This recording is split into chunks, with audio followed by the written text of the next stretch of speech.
Most seniors are told to eat more fruit, but what no one explains is that certain fruits, especially after age 60, can quietly destroy your circulation, weaken your legs, and accelerate muscle loss. This isn't about sugar alone. It's about how your aging body reacts to certain compounds inside these fruits, and how they spike blood sugar, drain magnesium, and even impair oxygen flow to your muscles. In this video, you'll discover the 7 fruit seniors should stop eating immediately and what to eat instead to protect your strength, your stamina, and your balance. Bananas. If you're not active, bananas are the poster child of healthy snacks. They're everywhere, in gym bags, lunchboxes, morning routines, and for good reason. They're easy to peel, require no preparation, and offer a quick energy boost. But here's what no one tells you. Bananas are contextual. That means whether they help you or hurt you depends entirely on your lifestyle. If you're physically active, regularly moving, walking, lifting, sweating, bananas are a fast digesting fuel that your body can put to immediate use. But if you're not, if you're over 60 and living a more sedentary life, then bananas might be silently contributing to your fatigue, belly fat, insulin resistance, and even muscle cramps. Let's start with the obvious. Bananas are sugar bombs in disguise. One medium banana contains about 14 grams of sugar, and while it's natural, it still behaves like sugar in the bloodstream. When you eat a banana, especially on an empty stomach or without protein or fat to buffer it, your blood sugar spikes fast. That spike causes a surge in insulin, the hormone responsible for clearing sugar from your blood and storing it, usually as fat. Once that surge ends, your blood sugar drops and you feel it. Fatigue, brain fog, irritability, and often a craving for more sugar to bring it back up. That roller coaster can feel like aging, but it's actually just unstable glucose. Now, if you're active, walking 10,000 steps a day, working out, gardening intensely, your muscles are using that sugar as fuel. Your insulin response is sharp. Your metabolism can handle the spike, but if your day includes long hours sitting, minimal movement, or light housework, that sugar has nowhere to go. So your body stores it, primarily in your midsection, which is the most dangerous place to accumulate fat because it surrounds your organs. Over time, this increases your risk for type 2 diabetes, heart disease, and cognitive decline. And the problem isn't just sugar. It's also nutrient imbalance. Bananas are famously high in potassium, which helps regulate heart rhythm, nerve function, and fluid balance. That sounds great until you realize they're low in depleted from stress, medications, and age. You start getting symptoms. The most common, muscle cramps, leg cramps at night, toe spasms, calf tightness. These aren't always random. They're often signals that your mineral ratios are off. And ironically, many seniors double down on bananas to fix the cramps, thinking more potassium will help, when what they actually need is magnesium. The result, the cramps get worse, not better. Your body isn't confused. It's trying to get your attention. So what's the takeaway? It's not that bananas are evil. They're not. They're a tool. But like any tool, they have to be used at the right time for the right job, by the right person. If you're about to go on a hike, if you're lifting weights, if you're dancing, playing tennis, or doing physical labor, a banana makes sense. Your body is primed to absorb and use that quick energy. But if you're sitting on the couch watching TV, snacking on a banana because it's healthy, you're just spiking your blood sugar without purpose, and your body will pay the price. If you love bananas and want to include them, fine. But upgrade how you eat them. Never eat them on their own.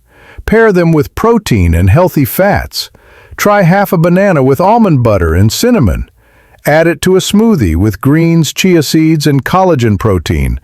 or eat it after movement, not as a passive snack. And limit frequency. Every day is too much for a sedentary lifestyle. Once or twice a week when your body has earned the fuel is a more realistic rhythm. And if you're experiencing fatigue after breakfast, unexplained weight gain around your stomach, energy crashes mid-morning, or nighttime leg cramps, start tracking your banana habits. Pull them out for 2 weeks and see what happens. Replace them with low glycemic fruits like berries or green apples. Eat more magnesium-rich foods like pumpkin seeds, leafy greens, or dark chocolate. Drink more mineralized water. Support your body's actual needs, not its cravings. We live in a world that loves easy answers, but health is about context. Bananas are not bad, but they are often mismatched. The older you get, the more precision matters. Every bite either supports your energy or robs it. Every food either aligns with your metabolism or clogs the system. And the only way to know is to listen, not to trends, but to your own body. So ask yourself honestly, do you feel sharper, lighter, clearer after eating bananas? Or do you feel foggy, tired, and bloated an hour later? Your body is speaking. It always is. And sometimes health begins with questioning what you assumed was safe. Bananas aren't bad, but they're not for everyone every day, especially if you're not moving. Grapes. They look innocent, refreshing, bite-sized. A bowl of grapes feels like a safe, even virtuous snack. Even protective against disease. But for older adults, especially those not moving much or dealing with sluggish circulation, grapes can quietly become one of the most deceptive triggers of inflammation and metabolic dysfunction in your daily diet. Here's why. Grapes are almost pure sugar in disguise. That soft skin and juicy inside, it's loaded with glucose and fructose, 2 forms of sugar that hit your bloodstream fast. A single handful, just 15 to 20 grapes, can pack over 20 grams of sugar, more than what's in a small candy bar. And unlike a candy bar, grapes don't come with a label that makes you pause. They don't feel indulgent, they feel natural. But natural doesn't mean neutral. And for a senior body that's less efficient at processing sugar, grapes can cause more harm than you think, especially when eaten mindlessly throughout the day. The problem starts with the glucose spike. Grapes hit your bloodstream fast, and the result is a rapid increase in blood sugar. In a younger, more insulin-sensitive body, this spike is quickly managed. But for older adults, especially those dealing with insulin resistance, pre-diabetes, or reduced pancreatic function, this sugar lingers. It creates a roller coaster of spikes and crashes, flooding your system with insulin one moment, then draining your energy the next. And every time this happens, the body pays a price. Increased inflammation, weakened capillary walls, and stress on the vascular system. That's when you start to feel it. Swelling in the ankles, puffiness in the fingers, heaviness in the legs by afternoon. These aren't just signs of bad circulation, they're signals of glycemic overload. Your body struggling to clear sugar from the blood, retain fluid balance, and maintain vascular tone. Grapes may seem light, but their metabolic impact is heavy, especially if you're already dealing with issues like varicose veins, neuropathy, tingling in the limbs, or restless legs at night. Grapes can quietly fuel the very problems you're trying to ease. And the irony? Most seniors snack on grapes between meals when their insulin is already unstable and their digestion is slower. This not only raises blood sugar unpredictably, but it also taxes the liver, which has to process the sugar that wasn't burned for energy. And if you're not moving, if you're seated, reading, watching TV, or resting after lunch, that sugar has nowhere to go. It gets stored. And where does it usually end up? The belly, the liver, and the bloodstream. Over time, this increases belly fat, fatty liver, triglycerides, and systemic inflammation.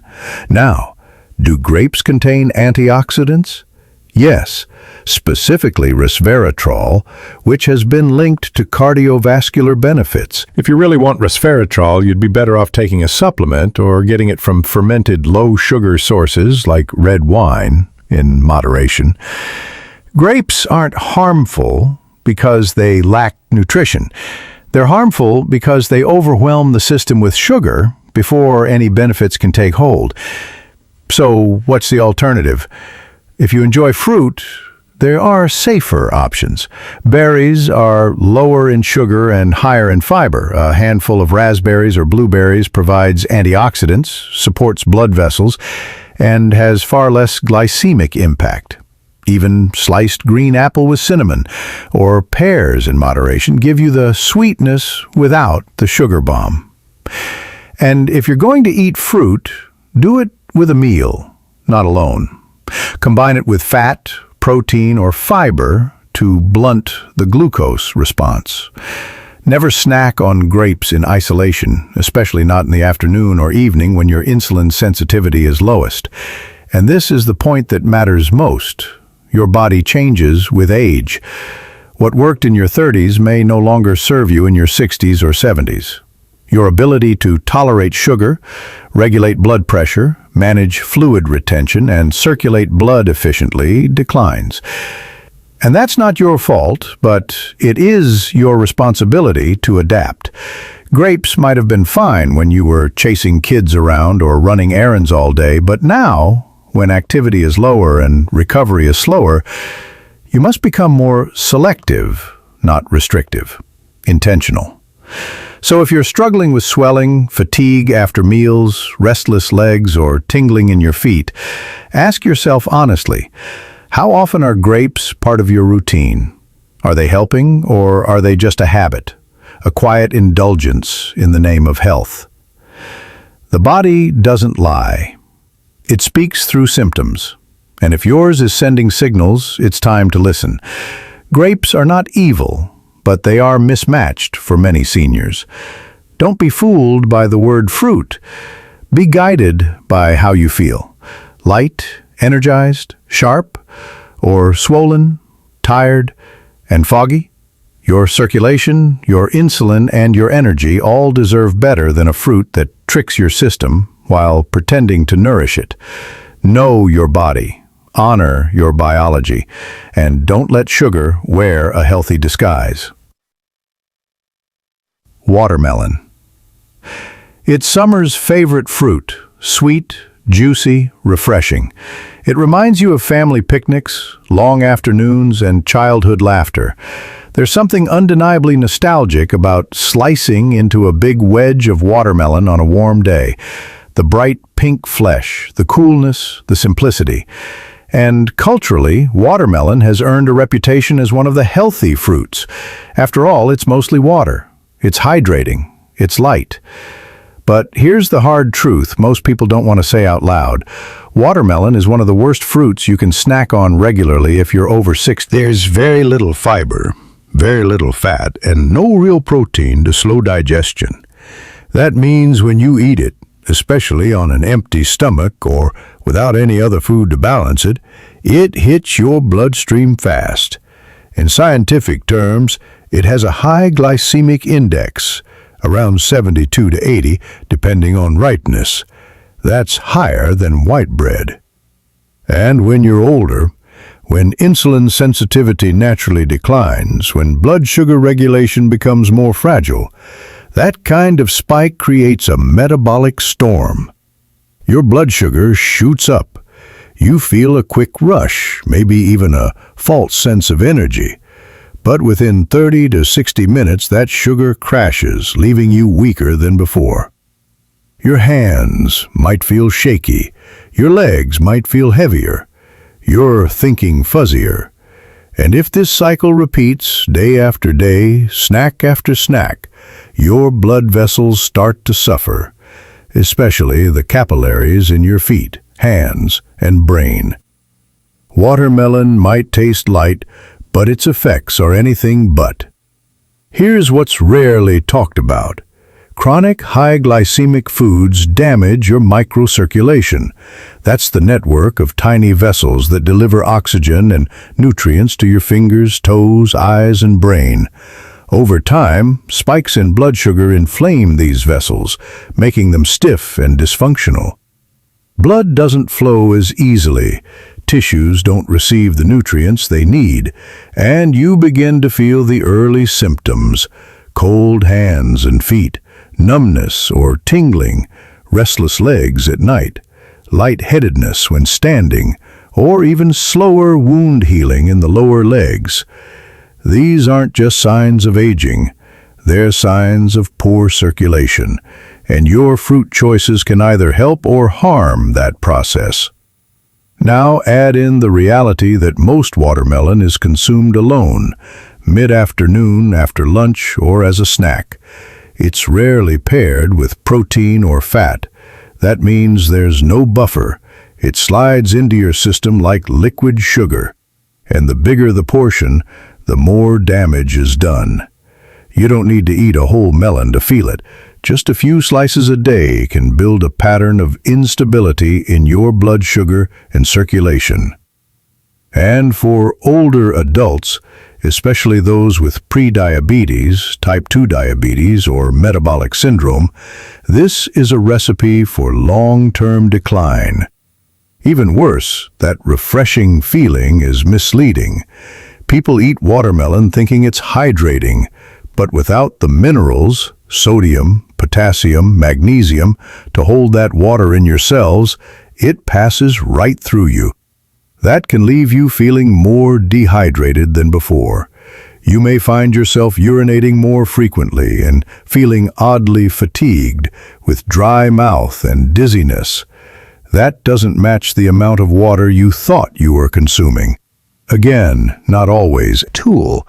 Eat a small portion after a balanced meal, not on an empty stomach. Pair it with fat or protein. A few almonds, a slice of cheese, a boiled egg. This helps stabilize your blood sugar and slow absorption. And most importantly, don't eat it every day. Reserve it for moments, not habits. And watch how your energy, your balance, your focus responds. If you've been feeling tired for no reason, if your legs feel like they're dragging, if your mornings are foggy or your afternoons are crashing, take a hard look at what you're snacking on. You may think you're making the light choice, but your body, especially over 60, doesn't process watermelon like it used to. What once was harmless now comes at a cost. Circulation matters, blood flow matters, clarity matters.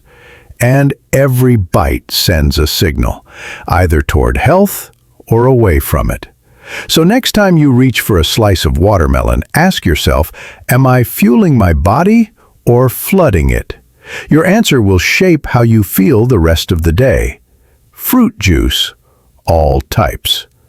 It's one of the biggest lies in the grocery store, one that's been sold to you since childhood, that a glass of orange juice with breakfast is healthy, that apple juice is a smart alternative to soda, that grape juice boosts your heart. The labels say it all: 100% juice, no added sugar, immune support, packed with vitamin C. It sounds like nourishment. It feels like a responsible choice. But if you're over 60, especially if you're not exercising regularly, drinking juice every day is not only unhelpful, it's quietly wrecking your blood vessels, your metabolism, and your ability to stay steady on your feet. Here's the truth no one's marketing to you. Fruit juice is just concentrated sugar. It doesn't matter if it's organic. It doesn't matter if it's cold-pressed, fresh squeezed, or free of additives. Once you strip the fiber from a fruit, once you remove the chewing, the fullness, the slow digestion, what you're left with is liquid sugar that slams your liver, spikes your blood sugar, and accelerates aging. And the older you get, the harder it is to recover from that damage. Let's break this down. 1 glass of orange juice, just 8 ounces, contains around 21 to 26 grams of sugar, most of it in the form of fructose. That's equivalent to 5 or 6 teaspoons of sugar in one sitting. But you don't feel like you just had dessert. You feel like you did something good because the industry trained you to see juice as a vitamin. But fructose doesn't behave like glucose. It doesn't go directly into your bloodstream to be used by your muscles. It's processed almost entirely in the liver. And when you dump large doses of fructose into the liver day after day, especially without fiber or movement, the result is... And this visceral fat doesn't just sit there.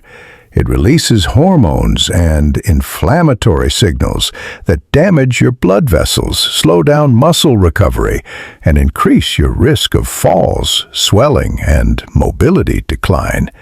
And all of this can begin from something as innocent as a daily glass of juice. Worse, many seniors drink juice first thing in the morning on an empty stomach.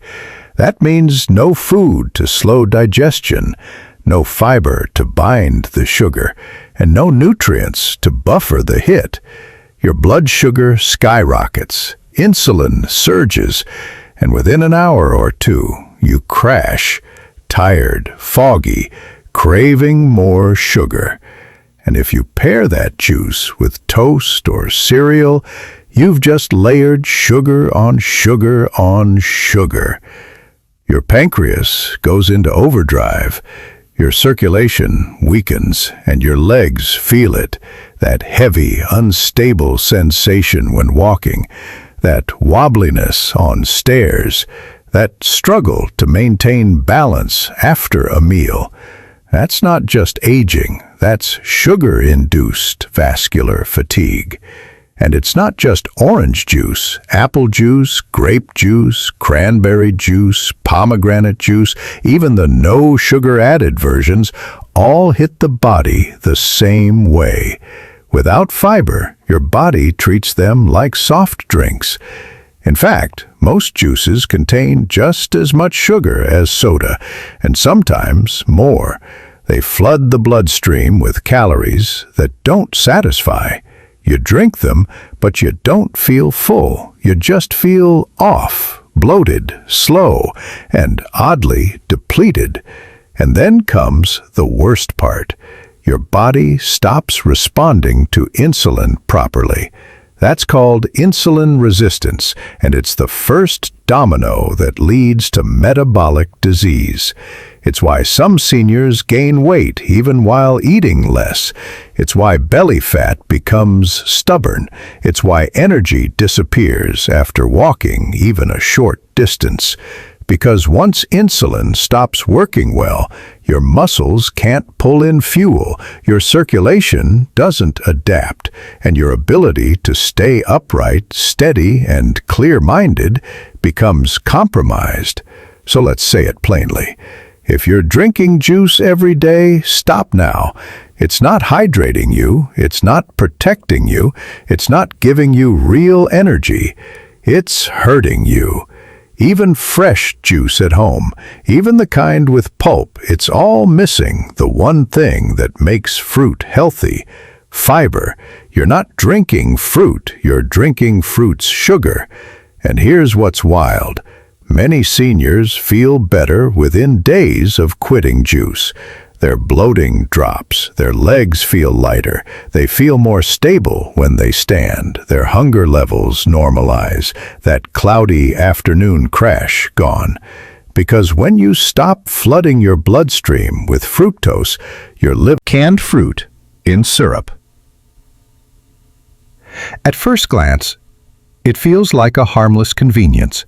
A tin of peaches, a cup of pears, slices of pineapple soaking in sweet golden syrup. You tell yourself it's still fruit, and after all, fruit is healthy, right? It's not cake, it's not a donut, it's not candy. But here's the unspoken truth. Most seniors never hear until it's too late. Once fruit is canned in syrup, it stops being food and becomes a metabolic threat. It's not just less healthy, it's dangerous in disguise. And if you're over 60, struggling with circulation, energy dips, leg swelling, or tingling in your feet, this health food might be one of the culprits pulling you down. Let's be clear. Canned fruit in syrup is not fruit anymore. It's fruit stripped, softened, and soaked in sugar water. The syrup isn't just sweet, it's often made from high fructose corn syrup, one of the most inflammatory substances in the modern food supply. This isn't the kind of sugar your body can burn off with a brisk walk. This is the kind that sneaks straight into your bloodstream, overwhelms your liver, and damages the endothelium, the thin, delicate lining of your blood vessels that controls how blood flows to your heart, brain, muscles, and, most critically, your legs. That's where the real damage begins. When the endothelium is inflamed, which it often is in seniors who consume syrup-laced food, circulation slows. Blood no longer moves cleanly to your lower body. The vessels constrict, the oxygen delivery drops, and the tissues in your legs, feet, and toes suffer. That's when you start to notice the signs.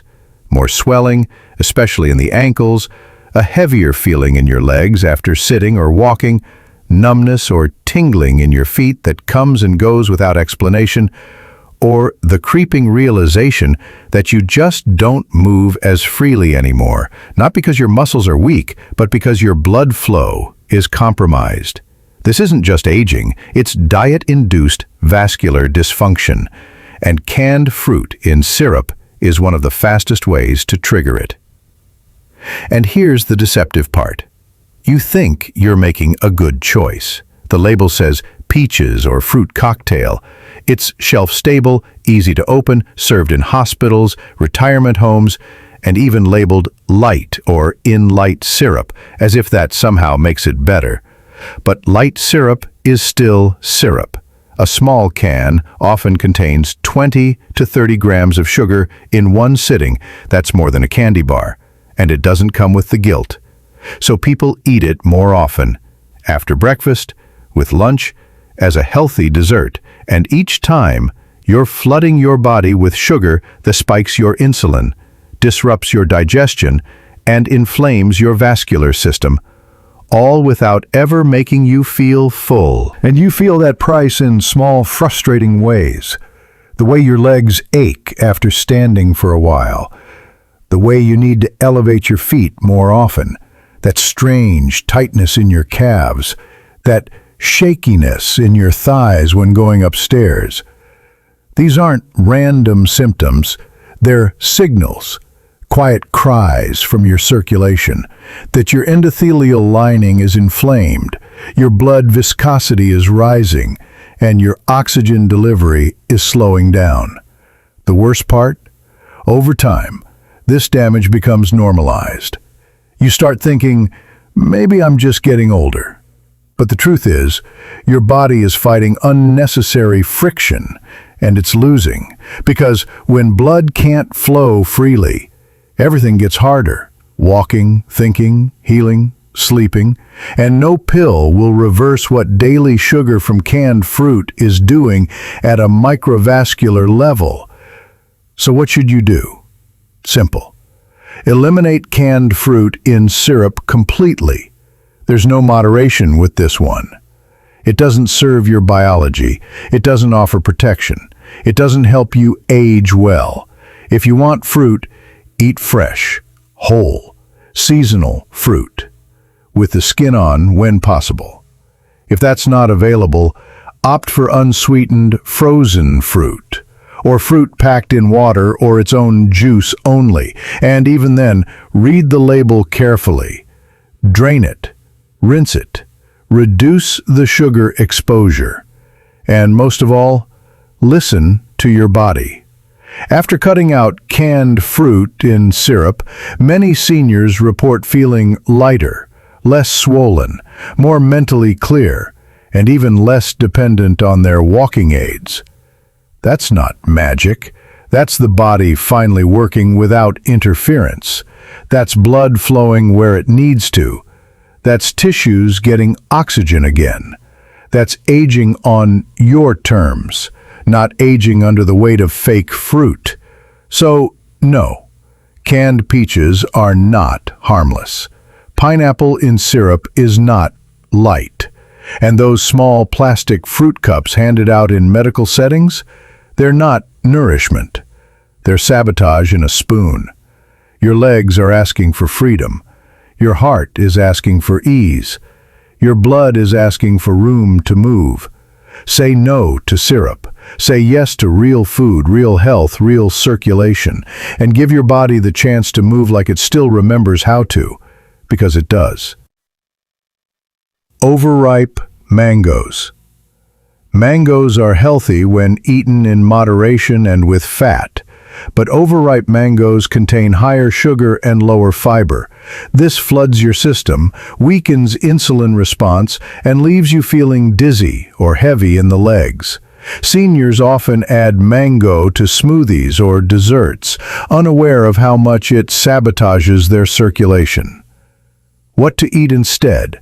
Berries, high in antioxidants, low in sugar, protect blood vessels. Apples with skin,